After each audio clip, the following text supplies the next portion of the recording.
मैं तो केवल एक ही कहूँगा कि कमल का फूल कोई भी लेकर आएगा, मैं उसके साथ। तो जो बीजेपी ने विधानसभा चुनाव को लेकर जो राजस्थान में 41 सीटें घोषित की है, उसमें जालोर की एक सांसद सीट भी है, लेकिन जालोर की 4 सीटें बाकी है, जिसपे पिछले 10 साल से बीजेपी के विधायक चुने गए हैं। इस बार भीनमाल से जो कद्दावर दावेदारी है सांवलाराम देवासी की, वो मेरे साथ मौजूद है। सबसे पहले वो बताएंगे कि जो इस बार जो एंटी इनकम्बेंसी है सरकार के विरुद्ध और इनके जो 10 साल से विधायक हैं उनके विरुद्ध, इसमें से ये कैसे संतुलन बिठाएंगे? सांवलाराम देखिए, आपने मुझे बहुत ही असमंजस में डाल दिया है। सरकार के विरुद्ध एंटी इनकम्बेंसी तो भारी है।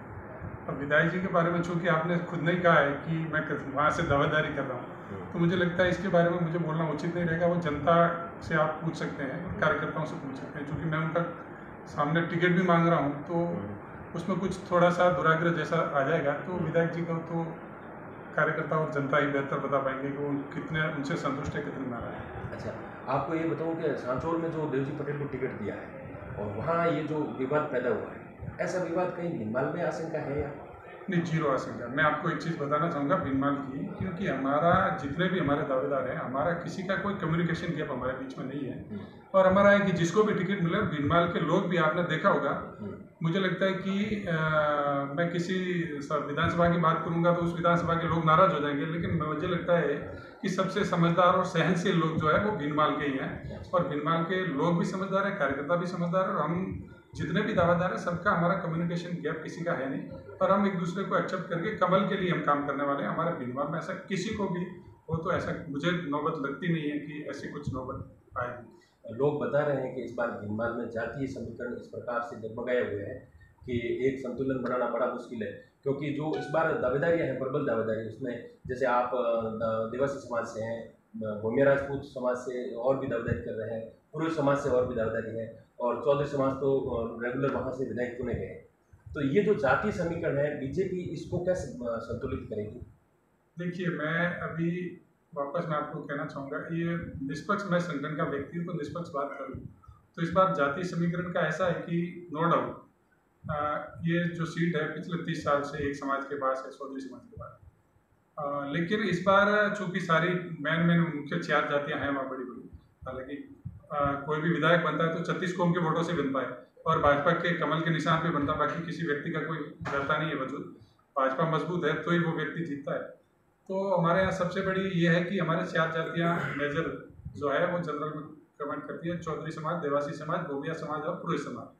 अब चूंकि पिछले 30 साल से एक चौधरी समाज को प्रतिनिधित्व देती आई है पार्टी, तो अब पीछे की जो 3 जातियाँ बची उन सब में एक आशा है कि भाई 30 साल हो गए और अब परिवर्तन करना चाहिए। और एक 30 साल पूरी एक पीढ़ी, तब कहते हैं ना कि बहुत ज़्यादा लंबा समय होता है 30 साल, तो सबकी इच्छा है कि इस बार जातीय परिवर्तन करना चाहिए तो सीट निकलेगी। नहीं तो थोड़ा सब लोगों की इच्छा ये है, मन ये है कि जातीय परिवर्तन करना चाहिए। क्योंकि आपका पैनल में नाम तो गया है, आप कदावर नेता है, संगठन में भी कई जिलों की आपके पास जिम्मेदारी है। तो अगर पार्टी आपके सामने ये कहे कि चलिए ठीक है, वर्तमान की जो विधायक पूराराम जी उनकी टिकट काटते हैं, लेकिन सांवलाराम जी आप कोई अपने अलावा कोई दूसरा नाम बताइए जो पूरा संतुलन बिठा सके और व्यवस्थित तरीके से जीत आ सके।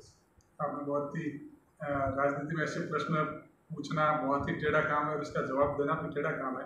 मैं तो केवल एक ही कहूँगा कि कमल का फूल कोई भी लेके आएगा, मैं उसके साथ। तो जो आपने कहा कमल का फूल कोई भी लेके गया उनके साथ है, तो सांचौर में फिर इस प्रकार की प्रतिक्रिया कैसे हुई, जबकि वो भी तो आपकी तरह पहले ऐसे कह रहे हैं? देखिए, सांचौर की वहाँ पहले से विवाद चल रहा था और अब उसको कंट्रोल भी कर लिया और हो जाएगा। मुझे लगता है कि पार्टी इसको मैनेज कर लेगी और सांचौर की सीट भी हम जीतेंगे। सांचौर के जो बगावत करने वाले नेता है उनके लिए और आपके कार्यकर्ताओं के लिए संदेश क्या देंगे? मैं उन सभी कार्यकर्ताओं को एक ही संदेश दूंगा कि टिकट मांगने तक और पार्टी ने जो भी चुना है वो बेस्ट चुना है। पार्टी को जो भी ऑप्शन लगा होगा पार्टी ने होमवर्क करके जिसको भी दिया है, सभी कार्यकर्ताओं से मैं यही निवेदन करूंगा कि इस बार भारतीय जनता पार्टी की प्रदेश में प्रचंड बहुमत से सरकार बने और जालोर जिले की 5 विधानसभा हम जीते। इसके लिए कार्यकर्ताओं को कहना चाहूँगा कि इस अभियान में जुट जाए और मुझे विश्वास है कि कार्यकर्ता हमारा इस बात को समझ करके जिताएंगे। अच्छा, अभी इनपुट ये भी आ रहे हैं कि आपका अपने भीनमाल विधानसभा आप मजबूत तो है, लेकिन आपका जो कॉम्पिटिशन है वो आपके समाज के ही सबसे बड़े कद्दावर नेता और पूर्व मंत्री रहे ओटाराम देवासी से है। और अंदरूनी सूत्र तो ये भी कह रहे हैं कि सांवलाराम जी को कहीं लोकसभा में शिफ्ट भी किया जा सकता है, जिस हिसाब से जो अभी संशोधन आया है। तो आपका क्या लोकसभा में इच्छा रहेगी क्या?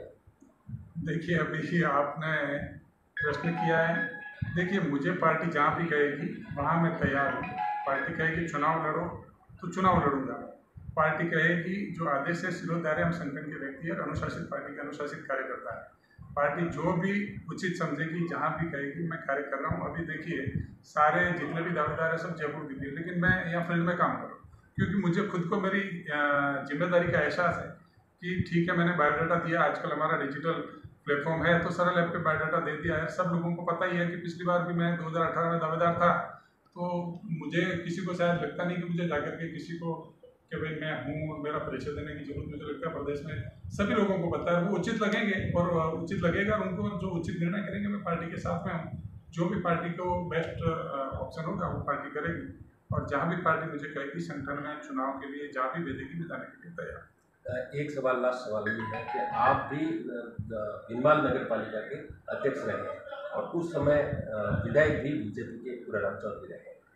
आप दोनों ऐसा कोई कार्य बताइए जो कर सकते थे लेकिन कर नहीं पाए भीनमाल में। देखिए, मेरा सबसे पहला सपना मैं जो नहीं कर पाया वो मैं आपको बताऊंगा। आपने नहीं करने की बात, मैंने काम खूब किए हैं, वो आपने पूछा नहीं तो मैंने नहीं बताऊंगा। लेकिन मेरा जो सबसे बड़ा जो सपना था वो था सीवरेज का, कि भीनमाल में सीवरेज आ जाए ताकि ये जो नालियों की गंदगी है और ये लोगों की बीमारियाँ इससे लोग पीड़ित होते हैं वो खत्म हो जाए। एक जो मेरा सपना था, मैं एक टेक्निकल सैंक्शन भी लेके आया था। हमारी नगर पालिका की बिल्डिंग बहुत जर्जर हो चुकी है।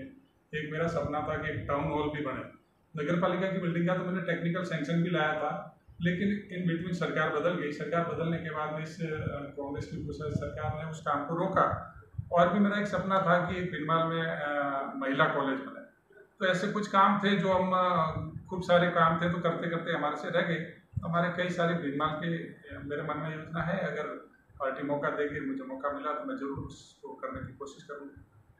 तो ये थे सांवलाराम देवासी जो बीजेपी से भीनमाल से दावेदारी कर रहे हैं और इनका कहना है कि अगर पार्टी जो भी निर्णय लेगी वो कमल का फूल या हमारे लिए सर्वोपरि है। सांचौर में भी इनका ये कहना है कि जो पार्टी ने जो निर्णय लिया है उनको ही कार्यकर्ताओं को और जो बगावत कर रहे हैं नेता बीजेपी के उनको ही मानना चाहिए। Dilip Dudi, DDT news, Jalore.